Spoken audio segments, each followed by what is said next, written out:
కోట్ల రూపాయల పైచిలుకు అంటే 13,538 కోట్ల రూపాయల ఎల్ఎన్టీ అప్పును అత్త సొమ్ము అల్లుడు దానం చేసినట్టుగా నువ్వెట్లా ఆ అప్పును తెలంగాణ ప్రజల మీద రుద్దే ప్రయత్నం చేసినావు? ఏం జవాబు చెప్తావో రేవంత్ రెడ్డి సమాధానం చెప్పాలని కోరుతా ఉన్నాను. నేను స్క్వేర్గా రేవంత్ రెడ్డి మీద ఆరోపణ చేస్తూ ఉన్నాను డైరెక్ట్గా. ఆ మొత్తం 60-70 స్టేషన్లు కావచ్చు, 57, 60, 70 exact number, I may be wrong factually, but then there somewhere around 50+ or 60+. ఈ స్టేషన్లు కావచ్చు, 12-15 లక్షల స్క్వేర్ ఫీట్ల మాల్స్ కావచ్చు, తర్వాత గత ప్రభుత్వం ఇచ్చినటువంటి ఒక భూమి కావచ్చు, ఆస్తులు కావచ్చు, వీటన్నిటినీ ప్రభుత్వపరమైంది అని చెప్పని అన్నావు.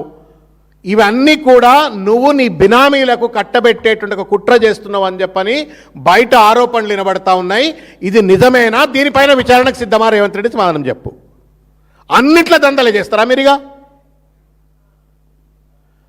స్కూల్ పిల్లల షూస్ కొంటే దంద చేస్తావు, పుస్తకాలు కొంటే దంద చేస్తావు, యూనిఫామ్ కొంటే దంద చేస్తావు, ప్రభుత్వ భూములు అమ్మితే దంద చేస్తావు, ప్రభుత్వ ఆస్తులను విచ్చలవిడిగా ప్రైవేట్ వాళ్ళకు కట్టబెట్టేట ప్రయత్నం చేస్తావు, హెచ్ఎండిఏ ద్వారా దందలు చేస్తావు.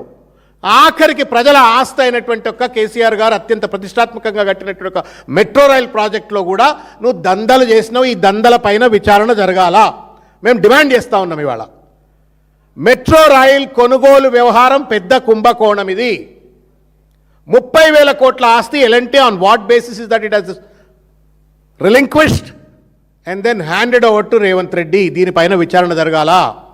ఎన్ని కోట్ల రూపాయల అండర్ టేబుల్ ట్రాన్సాక్షన్ జరిగినాయో ప్రజలకు తెలవాలా.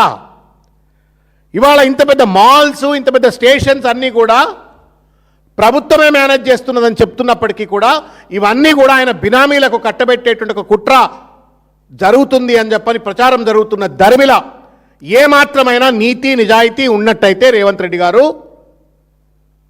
ధైర్యం ఉన్నట్టయితే రేవంత్ రెడ్డి గారు, నికార్సైనడు అయితే నువ్వు రేవంత్ రెడ్డి గారు సిట్టింగ్ జడ్జితో ఈ మొత్తం కొనుగోలు వ్యవహారం పైన నువ్వు విచారణ జరిపించు. చీటికి మాటికి సిట్టులు అంటావు, చీటికి మాటికి సిట్టింగ్ జడ్జిల విచారణ అంటావు, కమిషన్లు అంటావు కదా రేవంత్ రెడ్డి. నీ మీద ఎల్ఎన్టీ కొనుగోళ్ల పైన విచారణ జరపాలా అని చెప్పని మేము డిమాండ్ చేస్తూ ఉన్నాము. As a member of legislative council, as a representative of భారత రాష్ట్ర సమితి పార్టీ తరపున మేము డిమాండ్ చేస్తూ ఉన్నాం. ప్రధాన ప్రతిపక్షంగా నీకు దమ్ముంటే, నీతి ఉంటే, నిజాయితీ ఉంటే ఈ మొత్తం కొనుగోళ్లలో మీకు అనిపించట్లే అన్న 30,000 కోట్ల ఆస్తి 15,000 కోట్లకు అమ్మిండు అంటే ఎట్లా? 13,000 కోట్ల రూపాయల అప్పును అప్పనంగా తెలంగాణ ప్రభుత్వం మీద తీసుకుంటే ప్రజల మీద రుద్దుతున్నట్టయితే ఏ కారణం చేత రుద్దుతున్నాడు? ఇవన్నీ కూడా పెద్ద ఎత్తున కుట్రా కుతంత్రం జరుగుతూ ఉంది. ఎల్ఎన్టీని బెదిరించినవును. మొట్టమొదటి అధికారంలోకి రాగానే ఫస్ట్ కత్తి ఎవరి మీద పడ్డది అంటే ఎల్ఎన్టీ సిఎఫ్ఓ మీద. జైలుకు పంపిస్తే ఆయన మాట అన్నాడు, ప్రభుత్వం మారిన తర్వాత మెట్రో రైల్లో కొంత ప్రయాణికులు తగ్గిపోయినరు, మా వ్యాపారం ఏదో దెబ్బతిన్నది అన్నాడు. వాట్ ఎవర్ ద స్టాటిస్టిక్స్ ఏమున్నాయో ఆయన మాట అన్నాడు. ఆ మాట అన్నదే ధర్మిల నేను జైలుకు పంపుతాను అట్లెట్లంతో ప్రభుత్వం మారని చెప్పని రాజకీయాలు అని చెప్పని అతన్ని బెదిరించినరు. లొంగ తీసుకునే ప్రయత్నం చేసుకొని వాళ్ళ ఒక పీపీపీ అగ్రిమెంట్లో ఇది ఆబ్లిగేటెడ్, నష్టం వచ్చినా లాభం వచ్చినా ఎల్ఎన్టీ దాన్ని పర్మనెంట్గా నడుపుకోవాల్సిన ఒక బాధ్యత అతని పైన ఉంటుంది. దాన్ని పక్కన పెట్టి నువ్వేదో పెద్ద తెలంగాణ ప్రజలకు ఫేవర్ చేస్తున్నట్టుగా దాన్ని టేక్ ఓవర్ చేసినావు. దీనిపైన విచారణ జరపాలా.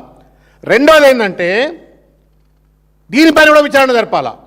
ఏ కారణం చేత నువ్వు 6,250 కోట్ల రూపాయల మెట్రో విస్తరణకు టెండర్లు పిలిచి శంకుస్థాపన పూర్తి చేసినటువంటి ఒక hitech city to Shamshabad metro రైలును ఎందుకు రద్దు చేసినావు రేవంత్ రెడ్డి? కేవలం కేటీఆర్ గారి పైన కోపం, కేసీఆర్ గారు శంకుస్థాపన చేసినారు కాబట్టి ఆయన పైన కోపం, దాన్ని రద్దు చేసినావు. అట్లా ఫేజ్ 2 ప్రాజెక్ట్ను రద్దు చేసినావు. సిఎఫ్ఓను బ్లాక్మెయిల్ చేసి బెదిరించి జైలుకు పంపుతా అన్నావు. మొత్తానికి ఎల్ఎన్టీని లొంగ తీసుకొని ఆస్తులన్నీ కూడా నువ్వు లాక్కునే ప్రయత్నం చేసినావు. ఇవాళ నీ వల్ల, నీ దుశ్చర్యల వల్ల ఇవాళ పెట్టుబడిదారులు హైదరాబాద్కు రావాలంటే, తెలంగాణకు రావాలంటే భయపడుతున్నారు. ఒకప్పుడు